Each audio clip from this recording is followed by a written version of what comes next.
MUDA site ಹಂಚಿಕೆ ಪ್ರಕರಣಕ್ಕೆ ಸಂಬಂಧಿಸಿದಂತೆ ಲೋಕಾಯುಕ್ತ ಪೊಲೀಸರು ಮುಖ್ಯಮಂತ್ರಿ ಸಿದ್ದರಾಮಯ್ಯನವರ ಮೇಲೆ ಎಫ್ಐಆರ್ ಅನ್ನು ದಾಖಲಿಸಿದ್ದಾರೆ. ಇದರ ಬೆನ್ನಲ್ಲೇ ಸಿಎಂ ಸ್ಥಾನಕ್ಕೆ ಸಿದ್ದರಾಮಯ್ಯ ರಾಜೀನಾಮೆ ಕೊಡಬೇಕು ಅಂತ ಬಿಜೆಪಿ ನಾಯಕರು ಪಟ್ಟು ಹಿಡಿದು ಪ್ರತಿಭಟನೆಯನ್ನ ನಡೆಸುತ್ತಿದ್ದಾರೆ.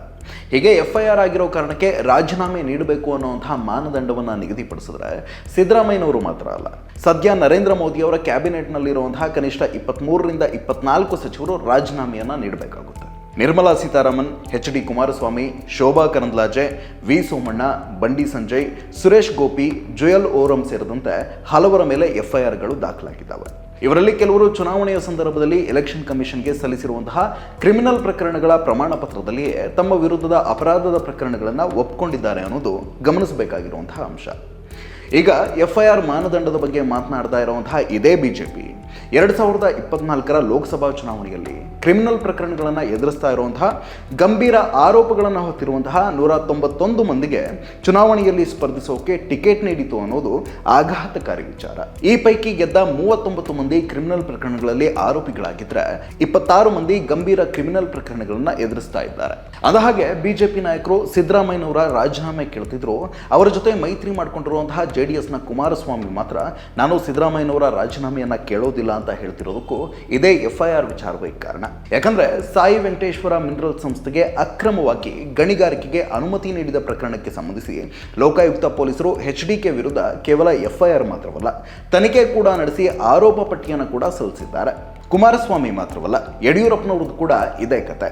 ಅಕ್ರಮವಾಗಿ ಗಣಿಗಾರಿಕೆಗೆ ಮಂಜೂರಾತಿ ನೀಡಿದಂತಹ ಪ್ರಕರಣದಲ್ಲಿ 2011ರ ಅಕ್ಟೋಬರ್ 11ರಂದು ಲೋಕಾಯುಕ್ತ ನ್ಯಾಯಾಲಯ ಬಿಎಸ್ವೈ ಅವರನ್ನ ಜೈಲಿಗೆ ಕಳುಹಿಸಿತ್ತು. ಚೆಕ್ ಮೂಲಕ 10 ಕೋಟಿ ಲಂಚ ಪಡೆದ ಮತ್ತು ಗಣಿ ಭೂಮಿಯನ್ನ ಅಕ್ರಮವಾಗಿ ಮಂಜೂರು ಮಾಡಿದ ಆರೋಪಕ್ಕೆ ಸಂಬಂಧಿಸಿ ಯಡಿಯೂರಪ್ಪನವರ ವಿರುದ್ಧ ಎಫ್ಐಆರ್ ದಾಖಲಿಸುವಂತೆ 2012ರಲ್ಲಿ ಸುಪ್ರೀಂ ಕೋರ್ಟ್ ಕೂಡ ಆದೇಶ ಹೊರಡಿಸಿತ್ತು. ಜೊತೆಗೆ ಬೆಂಗಳೂರು ಅಭಿವೃದ್ಧಿ ಪ್ರಾಧಿಕಾರದ ಅಕ್ರಮ ಟೆಂಡರ್ಗೆ ಸಂಬಂಧಿಸಿದಂತೆ ಭ್ರಷ್ಟಾಚಾರ ನಿಯಂತ್ರಣ ಕಾಯ್ದೆಯಡಿ ದಾಖಲಾದಂತಹ ಪ್ರಕರಣದಲ್ಲೂ ಆರೋಪಿಯಾಗಿ ಜೈಲನ್ನ ಸೇರಿದ್ರು.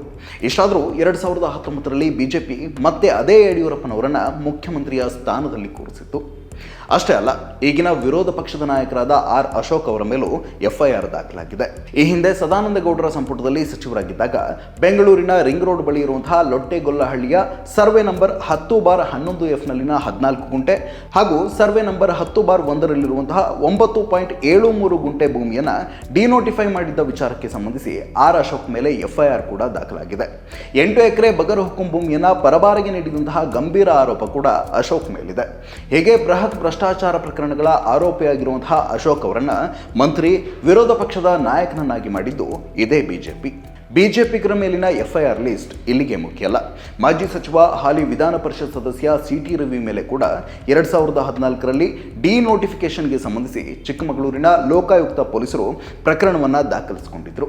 ಜಿಲ್ಲೆಯ ಹಿರೇಮಗಳೂರಿನಲ್ಲಿರುವಂತಹ ಕೆಎಂ ಸಣ್ಣಮಲ್ಲಪ್ಪ ಎಂಬುವರ ಕುಟುಂಬಕ್ಕೆ ಸೇರಿದಂತಹ 6 ಎಕರೆ 3 ಗುಂಟೆ ಜಮೀನನ್ನ ಸಿಟಿ ರವಿ ಮತ್ತು ಆತನ ಸಹಚರ ಸುದರ್ಶನ್ ಬೆದರಿಕೆ ಹಾಕಿ ಖರೀದಿ ಮಾಡಿದ್ದಲ್ಲದೆ ಅದನ್ನ ನಂತರದ ದಿನಗಳಲ್ಲಿ ಅದೇ ಜಮೀನನ್ನ ಡಿನೋಟಿಫೈ ಮಾಡಿದ್ರು. ಈ ಪ್ರಕರಣ ಕೂಡ ರಾಜ್ಯದಲ್ಲಿ ದೊಡ್ಡ ಮಟ್ಟಿಗೆ ಸದ್ದು ಮಾಡಿತ್ತು. ಆದರೆ ಸಿಟಿ ರವಿ ಮೇಲೆ ಯಾವುದೇ ಕ್ರಮವನ್ನ ಜರುಗಿಸಿದಂತಹ ಬಿಜೆಪಿ ನಾಯಕರು ಆತನಿಗೆ ಮಂತ್ರಿ ಪಟ್ಟವನ್ನ ಕಟ್ಟಿದ್ರು.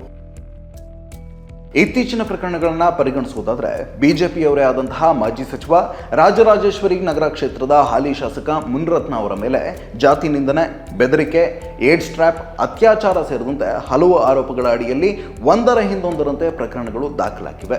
ಮುನಿರತ್ನನ ಮೇಲಿನ ಆರೋಪಗಳ ತನಿಖೆಗಾಗಿ ಸರ್ಕಾರ ಪ್ರತ್ಯೇಕವಾಗಿ ಎಸ್ಐಟಿಯನ್ನೇ ರಚನೆ ಮಾಡಬೇಕಾದಂತಹ ಸ್ಥಿತಿ ನಿರ್ಮಾಣ ಆಗಿದೆ. ಎಫ್ಐಆರ್ ದಾಖಲಾಗಿರುವುದಕ್ಕೆ ಸಿದ್ದರಾಮಯ್ಯ ರಾಜೀನಾಮೆ ಕೊಡಬೇಕು ಅಂತ ಒತ್ತಾಯಿಸುತ್ತಿರುವಂತಹ ಬಿಜೆಪಿ ನಾಯಕರು ಗಂಭೀರ ಆರೋಪಗಳನ್ನು ಹೊತ್ತು ಜೈಲು ಪಾಲಾಗಿರುವಂತಹ ತಮ್ಮದೇ ಪಕ್ಷದ ಶಾಸಕ ಮುನಿರತ್ನ ವಿಚಾರದಲ್ಲಿ ನೈತಿಕತೆಯನ್ನ ಮರೆತು ಮೌನಕ್ಕೆ ಜಾರಿರುವುದಕ್ಕೆ. ಬಿಜೆಪಿಗರ ಪ್ರಕಾರ ಎಫ್ಐಆರ್ ದಾಖಲಾದ ಕಾರಣಕ್ಕೆ ರಾಜೀನಾಮೆ ನೀಡಬೇಕು ಅಂತಾದ್ರೆ ಜೈಲು ಸೇರಿರುವಂತಹ ಮುನಿರತ್ನ ಇನ್ನೂ ಶಾಸಕ ಸ್ಥಾನದಲ್ಲಿ ಮುಂದುವರಿತಾ ಇರೋದು ಎಷ್ಟು ಸರಿ? ಅಷ್ಟೇ ಅಲ್ಲ, ಎಲೆಕ್ಟ್ರಾಲ್ ಬಾಂಡ್ ಹಗರಣಕ್ಕೆ ಸಂಬಂಧಿಸಿ ಬಿಜೆಪಿಯ ರಾಷ್ಟ್ರೀಯ ಅಧ್ಯಕ್ಷ ಜೆಪಿ ನಡ್ಡಾ, ನಿರ್ಮಲಾ ಸೀತಾರಾಮನ್, ಮಾಜಿ ಸಂಸದ ಹಾಗೂ ರಾಜ್ಯ ಬಿಜೆಪಿ ಘಟಕದ ಮಾಜಿ ಅಧ್ಯಕ್ಷ ನಳಿನ್ ಕುಮಾರ್ ಕಟೀಲ್, ರಾಜ್ಯ ಬಿಜೆಪಿಯ ಹಾಲಿ ಅಧ್ಯಕ್ಷ ಹಾಗೂ ಶಾಸಕ ಬಿವೈ ವಿಜೇಂದ್ರ ಅವರುಗಳ ವಿರುದ್ಧ ಎಫ್ಐಆರ್ ಕೂಡ ದಾಖಲಾಗಿದೆ. ಎಲೆಕ್ಟ್ರಾಲ್ ಬಾಂಡ್ ಹೆಸರಲ್ಲಿ ದೇಶದ ಉದ್ಯಮಿಗಳಿಂದ ನಿರ್ಮಲಾ ಸೀತಾರಾಮನ್ ಮತ್ತು ಪಕ್ಷದ ಇತರ ನಾಯಕರು 8,000 ಕೋಟಿ ಸುಲಿಗೆ ಮಾಡಿದ್ದಾರೆ ಅಂತ ಆರೋಪಿಸಿ ಜನಾಧಿಕಾರ ಸಂಘರ್ಷ ಸಂಘಟನೆಯ ಆದರ್ಶ್ ಅಯ್ಯರ್ ಎಂಬುವರು ದೂರು ನೀಡಿದರು. ಅರ್ಜಿಯ ವಿಚಾರಣೆಯನ್ನು ನಡೆಸಿರುವಂತಹ ಜನಪ್ರತಿನಿಧಿಗಳ ವಿಶೇಷ ನ್ಯಾಯಾಲಯ ಬಿಜೆಪಿ ನಾಯಕರ ಮೇಲೆ ಎಫ್ಐಆರ್ ದಾಖಲಿಸಿ ತನಿಖೆ ನಡೆಸುವಂತೆ ಆದೇಶ ಹೊರಡಿಸಿದೆ. ಈ ಹಿನ್ನೆಲೆ ಬೆಂಗಳೂರಿನ ತಿಲಕ್ ನಗರ ಪೊಲೀಸ್ ಠಾಣೆಯಲ್ಲಿ ನಿರ್ಮಲಾ ಸೀತಾರಾಮನ್ ಸೇರಿದಂತೆ ಬಿಜೆಪಿ ನಾಯಕರ ವಿರುದ್ಧ ಪ್ರಕರಣ ಕೂಡ ದಾಖಲಾಗಿದೆ. ಕೇಂದ್ರ ಸಚಿವೆ ಶೋಭಾ ಕರಂದ್ಲಾಜೆ ವಿರುದ್ಧ ಭಾರತೀಯ ದಂಡ ಸಂಹಿತೆಯಡಿ ದಾಖಲಾಗಿರುವಂತಹ 4 ಗಂಭೀರ ಕ್ರಿಮಿನಲ್ ಪ್ರಕರಣಗಳು ಮತ್ತು ಇತರ 4 ಪ್ರಕರಣಗಳಿವೆ. ಇನ್ನೊಬ್ಬ ಸಚಿವರಾದ ವಿ ಸೋಮಣ್ಣ ವಿರುದ್ಧ ಐಪಿಸಿಯಡಿ ದಾಖಲಾಗಿರುವಂತಹ 1 ಪ್ರಕರಣ ಇದೆ. ಇವರ ಜೊತೆ ಸಂಸದರಾದಂತಹ BY ರಾಘವೇಂದ್ರ, PC ಮೋಹನ್ ವಿರುದ್ಧವೂ ಕ್ರಿಮಿನಲ್ ಅಪರಾಧದ ಪ್ರಕರಣಗಳು ದಾಖಲಾಗಿವೆ. ಬಿಜೆಪಿ ವರಿಷ್ಠರಲ್ಲಿ ಒಬ್ಬರಾದಂತಹ ಅಮಿತ್ ಶಾ ಗೃಹ ಸಚಿವರಾಗಿ ಪ್ರಮಾಣ ವಚನ ಸ್ವೀಕರಿಸಿದ ಸಂದರ್ಭದಲ್ಲಿ ತ್ರಿವಳಿ ಹತ್ಯೆ ಪ್ರಕರಣದ ಆರೋಪಿಯಾಗಿದ್ದರು. ಕುಖ್ಯಾತ ರೌಡಿ ಸೊಹರಾಬುದ್ದೀನ್ ಮತ್ತು ಆತನ ಪತ್ನಿ ಹಾಗೂ ಬೆಂಬಲಿಗನನ್ನ ಪೊಲೀಸ್ ಎನ್ಕೌಂಟರ್ ನೆಪದಲ್ಲಿ ಹತ್ಯೆ ಮಾಡಿಸಿದ್ದರು ಅನ್ನುವಂತಹ ಆರೋಪದಲ್ಲಿ ಅಮಿತ್ ಶಾ ವಿರುದ್ಧ ಪ್ರಕರಣ ದಾಖಲಾಗಿತ್ತು. ಈ ಪ್ರಕರಣದ ತನಿಖೆಯನ್ನು ನಡೆಸುತ್ತಿದ್ದಂತಹ CBI ಅಮಿತ್ ಶಾ ಗೃಹ ಸಚಿವರಾದ ವರ್ಷವೇ ಅವರ ವಿರುದ್ಧದ ಆರೋಪಗಳನ್ನು ಕೈಬಿಟ್ಟಿತ್ತು. ಇಷ್ಟೆಲ್ಲ ಪ್ರಕರಣಗಳನ್ನು ಎದುರಿಸ್ತಾ ಇರುವಂತಹ ಈ ಬಿಜೆಪಿ ನಾಯಕರು ಮೂಢ ವಿಚಾರವನ್ನು ಇಟ್ಕೊಂಡು ಸಿದ್ದರಾಮಯ್ಯನವರ ರಾಜೀನಾಮೆ ಕೇಳೋ ಮುನ್ನ ಒಮ್ಮೆ ಆತ್ಮವಿಮರ್ಶೆಯನ್ನ ಮಾಡಿಕೊಳ್ಳಿ ಅಂತ ಜನ ಮಾತಾಡ್ಕೊಳ್ತಿದ್ದಾರೆ. ಬಿಜೆಪಿ ನಾಯಕರು ಈ ಜನಾಭಿಪ್ರಾಯವನ್ನ ಹೇಗೆ ಸ್ವೀಕರಿಸ್ತಾರೆ ಅನ್ನೋದನ್ನ ಕಾದು ನೋಡಬೇಕಿದೆ.